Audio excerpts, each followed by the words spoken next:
Kaya wag niyo isabihin na ready na yung boxer na to. I-test pa lang magsasabi, Brad eh. Di ba? Walang ka-rating-rating yung last na laban ni Wonderboy, tapos sasabihin niyo palalabanin niyo sa top 3. Wow. Nasa top 5 siya, diba? Just because nasa ranking na siya eh. World ranking na siya bro eh. Just because you think Casimero is laos na. Ang masakit kasi sa atin, sinasabi nyo Casimero is laos na, hindi laos si Casimero. Kasi kayo na rin nagsabi, Regundo nga, tinalo ng tao on his best condition. Tatanungin ko kayo ngayon, sa lahat ng boxer natin, pwede i-harap kay Inoue on their best condition. Sinong may pag-asa? Si Casimero lang. Wala. Gusto ko eh. Boss Dream, let's go. Casimero, kung beat Duke Maika, yung time niya, ang condition niya ka. Years ago bro. Tagal na nun. Come on, man. Don't you think that Pacquiao would have won against Floyd Mayweather kung nilabanan ni Floyd Mayweather si Pacquiao sa prime niya? No, yung ba pinag-usapan natin? Pacquiao Mayweather? Yes, my point is exactly that, Brad. Ang sinabi ko, point ko exactly.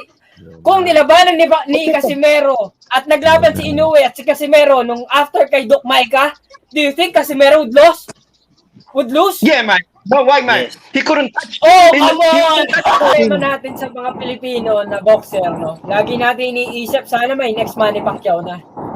Walang kakaroon ng alam niyo ba na parang siguro in 100 years malabo magkaroon next Manny Pacquiao eh. Iisa lang sa wala. Diba? Parang meron na. 40 years na ba daw? 40 years na daw. Yung mga wag natin i-compare si Pacquiao, Brad. Dahil unang-una, bata pa lang si Pacquiao, nagte-training na yan. Diba? As in like, wala pang 13 years old, nagte-training na yan ng matinding-matindi. Kaya yung determinasyon ng tao, hindi mo pwede i-compare sa ibang tao eh. Diba? Kasi si Carl James Martin, natuto lang niya mag-boxing dahil syempre, kay Pacquiao, hindi naman niya yung galing sa kahirapan eh. Unlike yung mga boxer dati, nagbabasketball dahil sa kahirapan. Yung iba ngayon dahil kay Pacquiao. Let's face it, di ba? Sila Jerry Peñalosa, lahat yan. Si Onyo, puro mahihirap yan. Kaya alam nila yung training nila, siniseryoso. Ngayon, hindi eh. Yung iba, gusto mag-boxing kasi sikat yung YouTuber na boxer. Magkakaiba ng drive yan eh. So, let's not compare kung ano yung naging route ni Pacquiao. Kahit nga sinong boxer, kahit sa ibang bansa pa eh, malabong maulit yung ginawa ni Pacquiao. Kaya wag niyo isabihin na ready na yung boxer na to. I-test pa lang magsasabi, Brad eh. Di ba? Walang ka-rating-rating yung last na laban ni Wonderboy, tapos sasabihin niyo palalabanin niyo sa top 3. Wow. Nasa top 5 siya, diba? Just because nasa ranking na siya eh. World ranking na siya bro eh. Just because you think Casimero is laos na.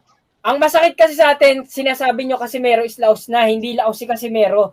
Kasi kayo na rin nagsabi, Regundo nga, tinalo ng tao on his best condition. Tatanungin ko kayo ngayon, sa lahat ng boxer natin, pwede i-harap kay Inoue on their best condition. Sinong may pag-asa? Si Casimero lang. Wala. Let's go, Boss Dream. Yan ang gusto ko eh. Boss Dream, let's go. Casimero, kung beat Duke Maika, yung time niya, ang condition niya ka. Years ago bro. Tagal na nun. Come on, man. Don't you think that Pacquiao would have won against Floyd Mayweather kung nilabanan ni Floyd Mayweather si Pacquiao sa prime niya? No, yung ba pinag-usapan natin? Pacquiao Mayweather? Yes, my point is exactly that, Brad. Ang sinabi ko, point ko exactly.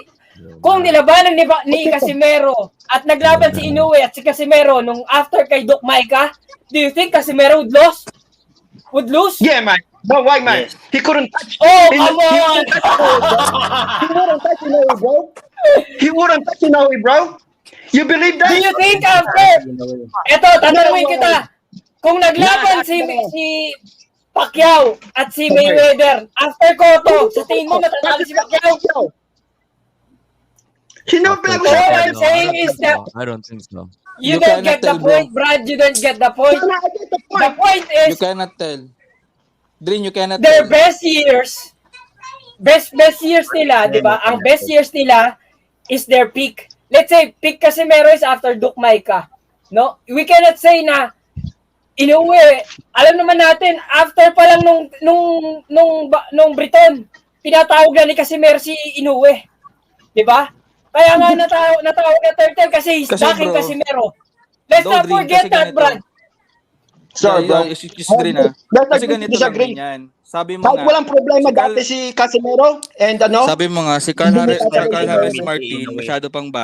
masyado pang bata para iharap sa isang dabing kagaya ng number 3. Sa tingin ko naman, kaya talaga hindi hinirap ni Inoue si Casimero. Kasi si Casimero noon, talagang nasa prime years talaga si Casimero noon. And then yung side naman ni Inoue, parang si Carl James Martin lang din naman siguro yon. Kaya siguro gano'n. And then ngayon siguro, I think, no bro, yun, they had the nagkabaliktad pandemic, di ba? nagkabaliktad na yung sitwasyon. They Kaya had the siguro pandemic. He was lined up to Mm, fight siya him, pa di yun. ba? Dapat maglalaban na sila, tapos Lalaban nagka-pandemic. sila dapat, lalaban na dapat sila eh. What do you guys say? Bro, ready na sila lalaban that time, man. It wasn't because na may nangyari kay Inoue or takot si Inoue. Pandemic Nakansel happened or ang pandemic. something. Come on, guys. Hindi, medyo, Yun, yun. Solik, my boss, ayan na oh. Nagpaparamdam na sa'yo, Jay. What's up? Solik, my look, boss, ayan na oh. I don't give a Yeah. fuck, man. I don't. I'll- Bro, I don't have a here. channel. I don't read anyone. I'm just talking to you guys. I don't read any of these fucking stuff. You know what I mean? Sige, sige. Alfie, Puro toxic sige daw go. tayo dito, oh. Sabi, oh. Alfie. Come over here, Dance. Sasagutin ko lang ilang punto nung isa. Ay, sorry ah. Tama rin naman si Drin. Yung best talaga ni Casimero. So for me talaga, yung best ni Casimero, tsaka yung Inoue Prime ngayon, yun talaga yung pinaka, tatingin ko yung, sabi nga ni Drin, can lang naman. So it doesn't mean absolute. So po pwedeng maiharap talaga kay Inoue. So ako, yun lang nang tingin kong comment dyan. Yung Prime, yung best talaga ni Casimero ah. So ang tanong kasi dyan, makikita pa ba natin yung best talaga ni Casimero? So makikita siguro natin yan pag nilaban siya kay Duheni or something. Okay. Yun lang. Okay. Alfie, ano sabi mo? Ay, akin lang yung Sige. sabi nung isa na walang susunod na Manny Pacquiao. Meron na, may Manny Pacquiao Jr. nga, lumaban nakaraan eh. Nakakadalawang laban na, di kasunod na. Tapos, Stupid. bakit? Tama naman na. Manny Pacquiao Jr. No? Di kasunod. Pangalawa, sinasabi nyo, hindi kakayanin walang tatalo kay Inoue bukod kay Casimero. Hindi ko na-underestimate yung Casimero. Again, I have nothing, bago lang ako mag-comment sa mga active boxers. Pero ang point lang dito, kahit sino may dalawang kamay, pwedeng tumalo kahit na sino. Tandaan mo, boksingero yung mga yan. Ngayon, may pag-asa ba yung Tapales nung nilaban niya? Meron din naman eh. Lahat yan may mga pag-asa yan. Huwag natin i-discount na pocket, hindi natin paborito, hindi na po pwede. Pangatlo, yung sinasabi nyong masyadong bata yung James, number 5 na nga latest ranking niya no. Bakit anong dahilan para hindi siya umakyat pa ng ibang ranking? Umakyat na nga ng number 5 eh. Ano pa bang proof ang kailangan pa natin?